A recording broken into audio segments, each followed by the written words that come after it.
जब बढ़े काल जुलमाना तब आवे हैं गुरु जी धनाना।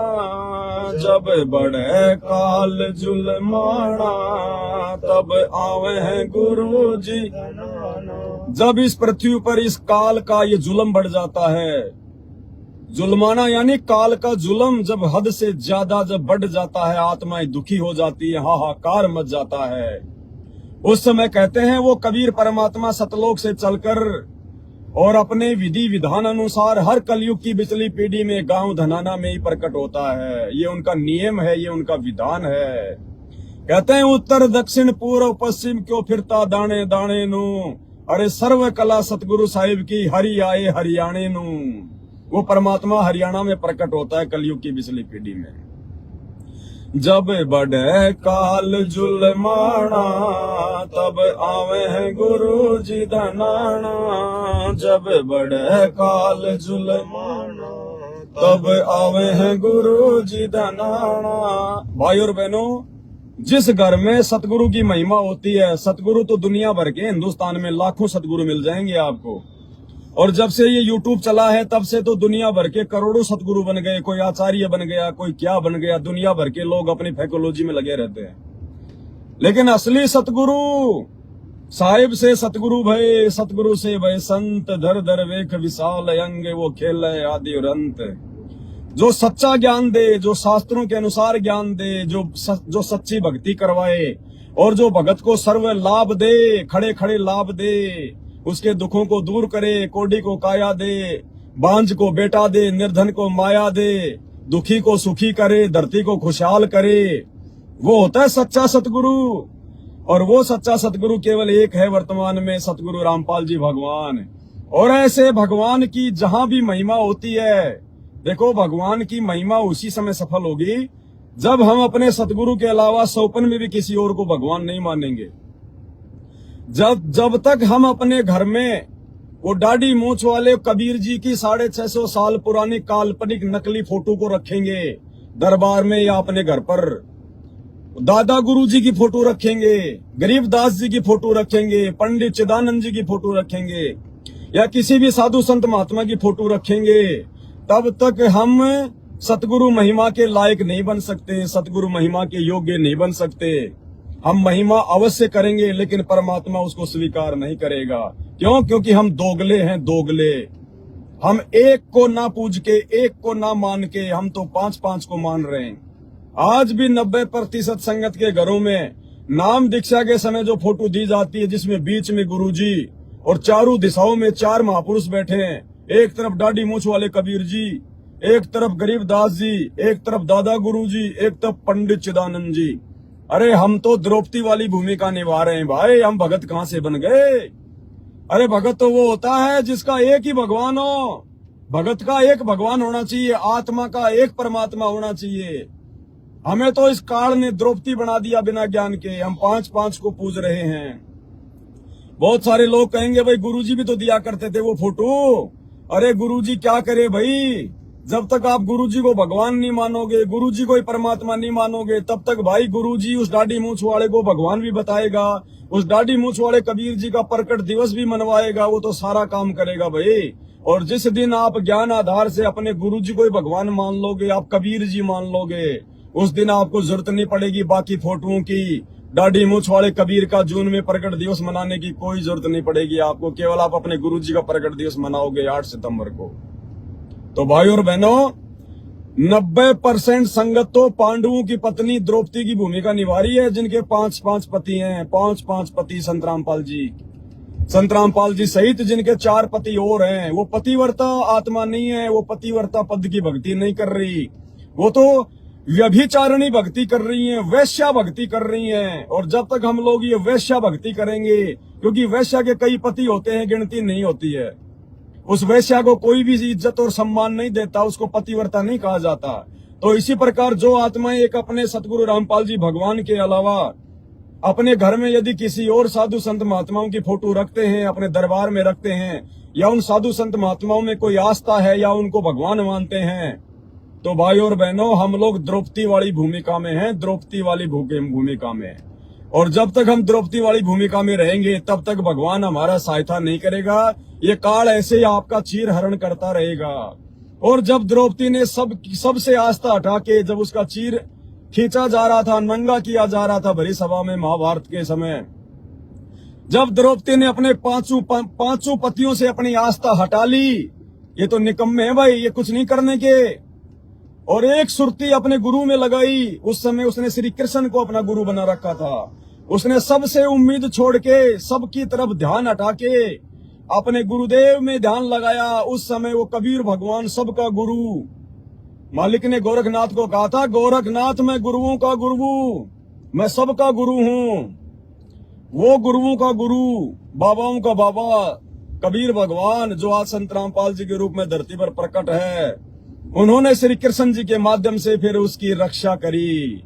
तो इसी प्रकार भाई और बहनों, पतिव्रता पद की भक्ति करनी है तो अपने घर से सभी फोटोओं को बाहर कर दो, केवल अपने मन मंदिर में, अपने दिलो दिमाग में अपने गुरुदेव भगवान को बैठाओ।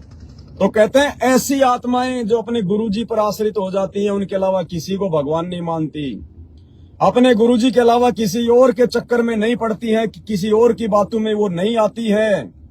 ऐसी आत्माएं कहीं भी बैठ के सतगुरु की महिमा करें, अपने घर पर या कहीं भी, परमात्मा उन आत्माओं के चारों तरफ एक रक्षा कवच बना देता है, अपना आशीर्वाद। यूं जैसे परमात्मा कहते हैं ना, मालिक आशीर्वाद देते तो निरंतर वो किरणें उस जगह पे फूटती रहती हैं। काल आसपास भी नहीं आ सकता, प्रयास करेगा तो भी कुछ नहीं कर सकता।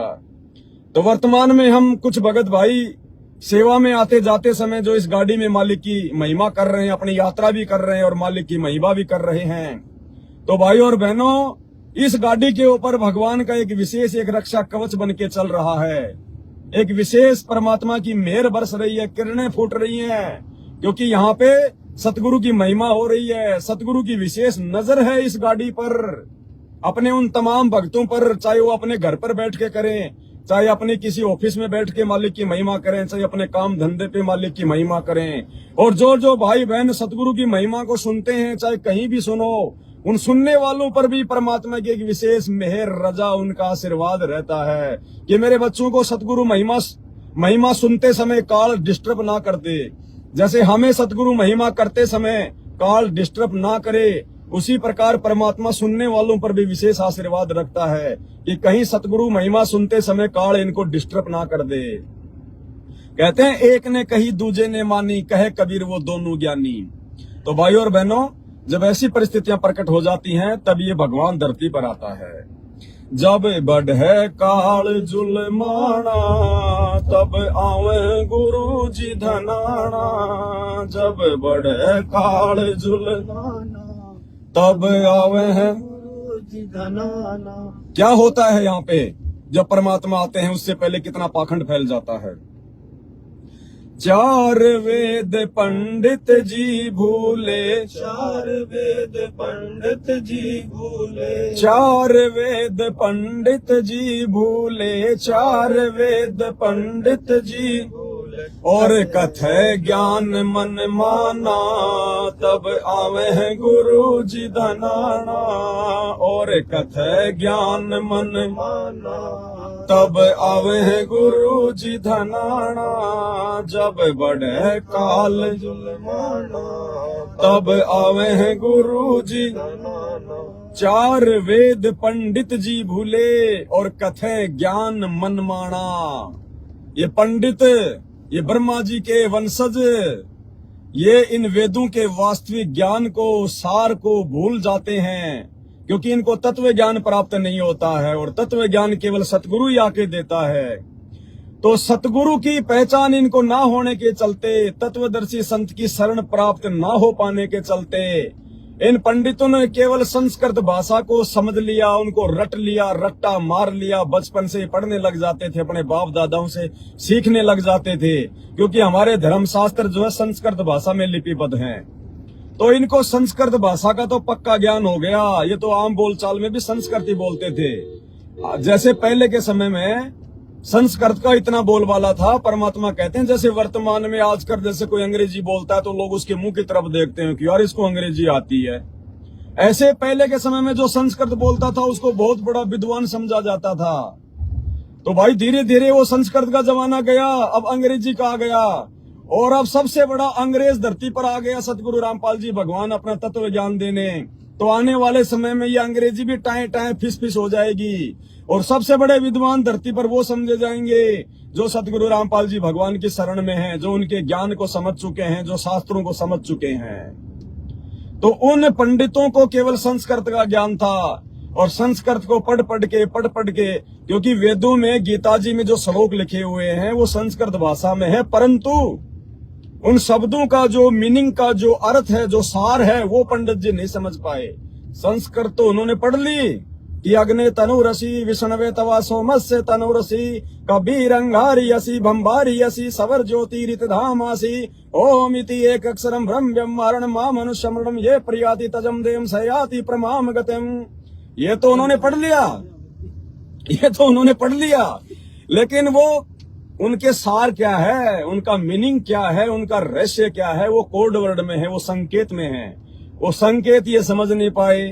अब जैसे 5वीं कक्षा में पढ़ने वाले बच्चे को हिंदी पढ़नी आ जाती है आराम से, और पीएचडी की जो पुस्तक होती है, बीए की जो पुस्तक होती है, वो भी ज्यादातर हिंदी भाषा में होती है हमारे देश में। अब वो 5वीं कक्षा में पढ़ने वाले बच्चे को कोई पीएचडी की पुस्तक लाके दे दे कि बेटा इसको पढ़, तो वो पढ़ तो देगा उसको।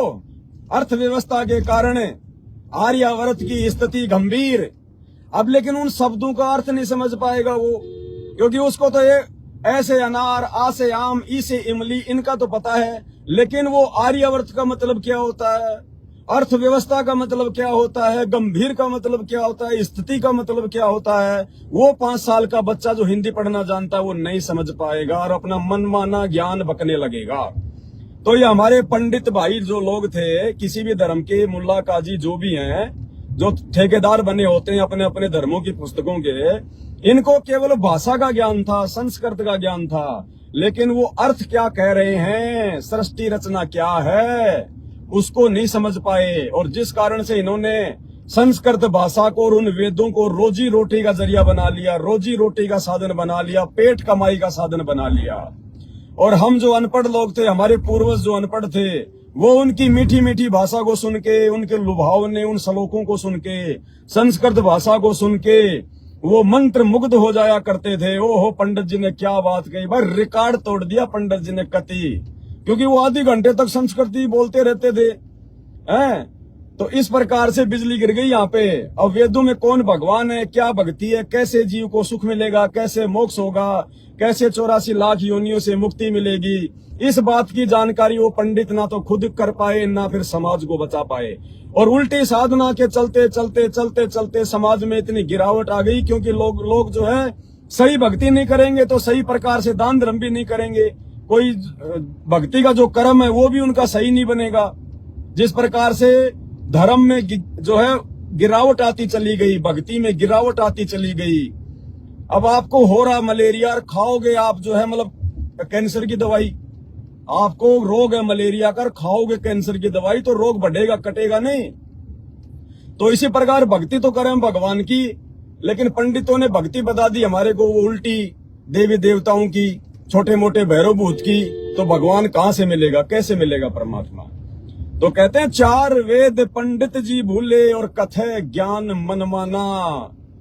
ऐसी स्थिति देख के कहते हैं फिर वो आवे हैं गुरु जी धनाना, कि नालायकों ने तो काल प्रेरणा से मेरे बच्चों का सत्यानाश कर दिया, इनको 84 में लेके जाएंगे, ये खुद भी जाएंगे ये गुरु।